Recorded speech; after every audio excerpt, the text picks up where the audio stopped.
వాళ్ళ matching grant ఇచ్చే బాధ్యత మాది. ముఖ్యమంత్రి గారు దేవుళ్ళ మీద ప్రమాణం చేసి కూడా ఆ హామీలు అమలు చేయలేకపోతున్నాడనే విమర్శను ప్రతిపక్ష నేతలు పదే పదే చేస్తారు. సీన్ గారు వచ్చారా? మేము చెప్పింది ఆగస్టు 15కి 2 లక్షల వరకు ఉన్న లోను, 2 లక్షల వరకు మేము 42 బ్రాంచులకి తెలంగాణ రాష్ట్రంలో ఉన్న బ్యాంకులన్నింటిని అడిగాం. గత 5 సంవత్సరాల్లో మా రైతులు పంట రుణం తీసుకున్నటువంటి ఖాతాలు అమౌంట్ మాకు ఇవ్వమని చెప్పాం. బ్యాంకులు ఇచ్చినటువంటి మొత్తం ఖాతాలు 42 లక్షలు, అమౌంట్ వచ్చి 31,000 కోట్లు. అందుట్లో 2 లక్షల లోపు ఉన్నటువంటి ఖాతాలు వచ్చి 22 లక్షలు. 22 లక్షల ఖాతాలకి మేము ఇప్పుడు 18,000 కోట్లు జమ చేసాం. ఇంకొక 3-4 వేల కోట్లు వేస్తే కుటుంబ నిర్ధారణ కావాల్సినటువంటి కుటుంబాలు ఒక 3.5 లక్షలు ఉన్నాయి. కుటుంబ నిర్ధారణ కూడా అయిపోయింది. అవి వేసేస్తే 2 లక్షల రూపు మొత్తం కూడా పూర్తవుతుంది. 2 లక్షల పైన ఉన్నటువంటి వాళ్ళకి మేము ఏం చెప్పామంటే, నీ కుటుంబం రుణ విముక్తులు కావాలి కాబట్టి నీకు 2,20,000 ఉంటే నువ్వు 20,000 కట్టిన రోజు మేము 2 లక్షలు వేస్తామని చెప్పాం. దానికి కూడా షెడ్యూల్ ప్రకటిస్తామని చెప్పాం. ఇది పూర్తయిన తర్వాత 2 లక్షల పైన ఉన్నటువంటి వాళ్ళకి మేము షెడ్యూల్ ప్రకటించి ఈ తారీఖు లోపల మీరు 2.5 లక్షలు ఉన్నోళ్ళు పే చేయండి, మా 2 లక్షలు మీకు వేస్తాం. అట్లాగే 3 లక్షల వరకు మేము షెడ్యూల్ ప్రకటిస్తాం. షెడ్యూల్ ప్రకటించగానే తప్పకుండా 31,000 కోట్లు ఏదైతే మాట ఇచ్చామో ఆగస్టు 15 వరకు 2 లక్షల వరకే మా మాట, ముఖ్యమంత్రి మాట, అది నిలబెట్టుకున్నాం. మిగతా అమౌంట్ ఇవ్వాలంటే ఇంకొక 10,000 కోట్లు ఇవ్వాలి. ఆ 10,000 కోట్లకి కుటుంబ నిర్ధారణ జరగాలి. కుటుంబానికి 2 లక్షలు ఇది కాబట్టి అది కూడా జరుగుతుంది. తప్పకుండా అతి కొద్ది రోజుల్లో రైతుల ఖాతాల్లో 42 లక్షల ఖాతాలు మాకు ఏదైతే బ్యాంకులు అప్పచెప్పినాయో అందరి ఖాతాల్లో 2 లక్షలు జమ చేసే బాధ్యత రాష్ట్ర ప్రభుత్వం. మొన్నటి ఖమ్మం వరదల విషయంలో కూడా రాష్ట్ర ప్రభుత్వం ముందుగా మేల్కొనలేదు కాబట్టి ఈ రకంగా జరిగింది, ఇది కేవలం మ్యాన్ మేడ్ అని చెప్పేసి విమర్శలు ఎక్కువగా జిల్లా నుంచే వస్తుంది. నేను వరద వచ్చే రోజు అర్ధరాత్రి కాడి నుంచి అక్కడే ఉన్నా. వరద తగ్గాకనే వచ్చారు, అందరూ ఇళ్లలోకి వెళ్ళాకనే వచ్చారు, అందరు ఇళ్లలోకి పంపించి వచ్చారు. ఇక అంతకంటే నిదర్శనం ఎవరన్నా ఉంటే తెచ్చుకోండి. మీ టీవీలన్నీ ఛానల్స్ అక్కడ ఉన్నాయి. ఎవరు ఏం చేశారో ప్రజలకు తెలుసు. విమర్శించినా పర్వాలేదు. కాబట్టి మొన్న జరిగినంత త్వరగా పబ్లిక్ని ఇమ్మీడియట్గా రిహాబిలిటేట్ చేసి ఏ ఒక్కళ్ళకి కూడా ఇబ్బంది లేకుండా చేసినటువంటి సందర్భం నేను కూడా 40 సంవత్సరాల రాజకీయాల్లో ఉన్నాను. ఇంతకంటే పెద్ద పెద్ద వరదలు చూశాను, గోదావరి 86 ఫ్లడ్స్ కూడా చూశాను. కానీ ఖమ్మం పట్టణానికి ఇంత పెద్ద ఎత్తున వరద వచ్చేది భగవంతుడు కూడా ఎక్స్పెక్ట్ చేయలేదు. ఎప్పుడు కూడా 20 అడుగులు మ్యాక్సిమం మున్నేరు హై లెవెల్, అటువంటిది 36, 37 దాకా వెళ్ళింది. అన్ఎక్స్పెక్టెడ్ 3 అవర్స్లోనే కురిసింది, ఆ క్యాచ్మెంట్లోనే కురిసింది. అయినా సరే ఒక ప్రాణం పోకుండా ఆస్తి నష్టాన్ని నివారించలేకపోయాం. ఎందుకంటే ఇళ్లలోకి నీళ్ళు వచ్చినాయి కాబట్టి ఇంట్లో వస్తువులు తడిచిపోయాయి. ఒక ప్రాణ నష్టం జరగల. ఖమ్మంలో నష్టపరిహారం వెంటనే వితిన్ 3 డేస్లో శానిటేషన్ కంప్లీట్ చేసాం. వాళ్ళకి భోజనాల వసతి 10 రోజులు భోజనం లేనటువంటి వాళ్ళు లేదు ఖమ్మంలో. అందరూ వచ్చి రిలీఫ్ క్యాంపులోనే భోజనం చేసి వెళ్ళారు. ఏ రోజు కూడా వాళ్ళకి ఇచ్చినటువంటి రిలీఫ్ ఇప్పటివరకు ఏ ప్రభుత్వం కూడా ఇంత పెద్ద ఎత్తున ఇవ్వదు. ఎమ్మటే రేషన్ ఇచ్చాము, పైసలు ఇచ్చాము, బట్టలు ఇచ్చాము, వంట పాత్రలు ఇచ్చాము. ఆర్గనైజేషన్స్ కూడా వాళ్ళందరికీ ధన్యవాదాలు. రాష్ట్ర వ్యాప్తంగా ప్రపంచవ్యాప్తంగా ఉన్న వాళ్ళందరూ కూడా వాళ్ళకి చేతనైన కాడికి తీసుకొచ్చి ఇచ్చారు. తప్పకుండా ఖమ్మం పట్టణానికి సంబంధించి మొన్న జరిగిన వరదల్లో ఇంత స్పీడీ రికవరీ ఎప్పుడు జరగలేదని ప్రజలు చెప్తున్నారు. మీకు ఎవరైనా కొత్త వాళ్ళు చెప్తే నాకు తెలియదు.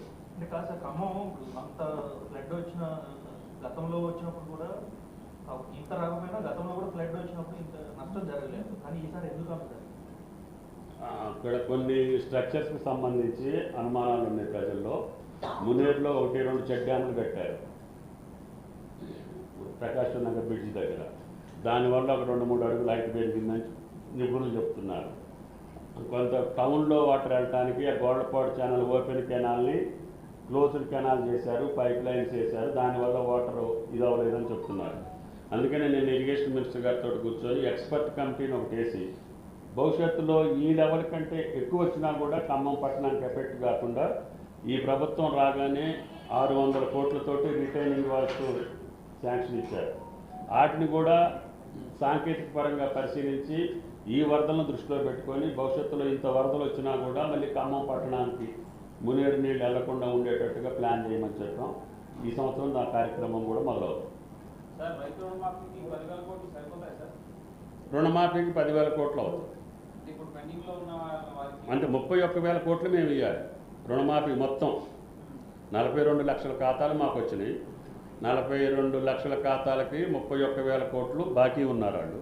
అంతవరకు ఇచ్చే బాధ్యత మాది. కానీ ఆ 10,000 కోట్లకు మించి ఉంటే మిం- పరిస్థితి ఏంటి సార్? 31,000 కోట్లే వాళ్ళు ఇచ్చింది. మొత్తం గవర్నమెంట్ బ్యాంకులు ఇచ్చిందే అంటారు. బ్యాంకులు 42 బ్యాంకులు ఉన్నాయి అక్కడ తెలంగాణలో. 42 బ్యాంకుల యొక్క బ్రాంచులు మొత్తం లెక్క మాకు ఇచ్చింది. తెలంగాణలో అప్పు ఉన్నటువంటి రైతుల యొక్క ఖాతాల యొక్క అమౌంట్ వచ్చి 31,000 కోట్లు. ఇప్పటికి 22 లక్షలు ఇచ్చాం. గత ప్రభుత్వానికి 60,000 కోట్లు ఇచ్చారు సార్. గత ప్రభుత్వం ఇచ్చింది 40 లక్షలే, ఇచ్చింది 20 లక్షలే. గత ప్రభుత్వం రుణమాఫీలో ₹1,00,000 వాళ్ళు ఇచ్చింది. అప్పుడు కూడా 40 లక్షల మంది రైతులే. ఇప్పుడు 42 లక్షలు అయ్యారు. ఇప్పుడు నేను సంవత్సరం అప్పు తీసుకుంటే నెక్స్ట్ ఇయర్ దాన్ని మళ్ళీ రెన్యువల్ చేసి కట్టి మళ్ళీ నేనే తీసుకుంటా.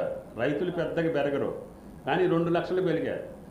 పోయిన ప్రభుత్వంలో ఉన్న ఖాతాలు 40 లక్షలు, ఇప్పుడు వచ్చిన ఖాతాలు 42 లక్షలు. సో ఈ 42 లక్షలకి మీరు ఈ 2 లక్షల రూపాయలు వేస్తా ఉంటున్నారు. అంటే ఇప్పుడు 2,50,000 ఉంటే 50,000 వాళ్ళు కట్టుకుంటే మిగతా 2 లక్షలు అంటే రుణ విముక్తులు కావాలంటే అతను 50,000 కట్టకపోతే మళ్ళీ అతను కొత్త లోన్ రాదు. నేను 2 లక్షలు ఇచ్చినా కూడా అతనికి రెన్యువల్ కాదు, మళ్ళీ కొత్త అప్పు రాదు. అయినప్పుడు ఆ కుటుంబం మళ్ళీ ముందుకు పోదు. అందుకని 50,000 కట్టి నువ్వు 2.5 లక్షలు తీసుకో అప్పు.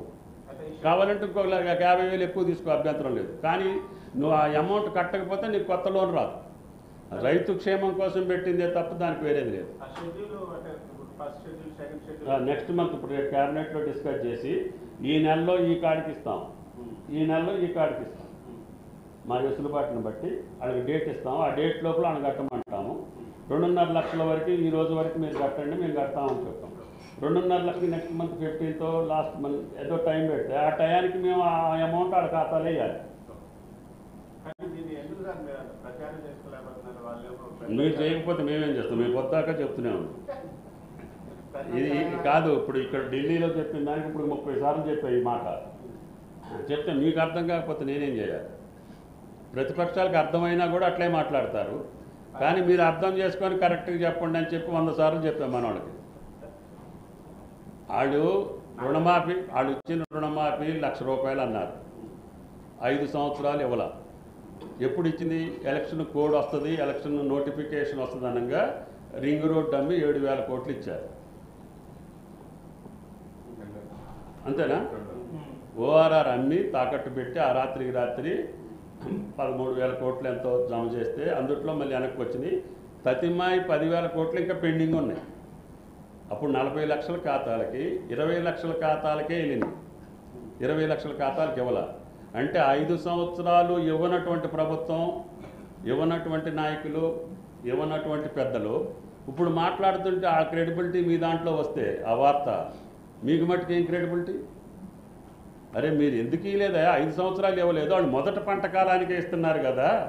మీరు ఇన్ని అప్పులు చేసి వెళ్ళినా కూడా, ఇంత ఛిద్రమైపోయినా కానీ, ఇంత ఆర్థిక వ్యవస్థ బాగలేకపోయినా కూడా ఒకేసారి 18,000 కోట్లు మీ ఖాతాలు వేసి ఇంకొక 10-12,000 కోట్లు ఇస్తామని చెప్తా ఉంటే మొదటి పంట కాలం ఇది. మేము వచ్చిన తర్వాత మొదటి వర్షాకాలమేగా ఇది. ఇప్పుడేగా పంటలు జరిగేది. మరి 5 సంవత్సరాలు వదిలిపెట్టినటువంటి పార్టీ పెద్దలే ఆ రకంగా మాట్లాడుతుంటే మీరు క్వశ్చన్ చేయాల్సిన అవసరం ఉంది. Okay, thank you. దాని తర్వాత రాష్ట్రంలో మొట్టమొదటిసారిగా పట్టల బీమా. ఇంతవరకు అందరి రైతులు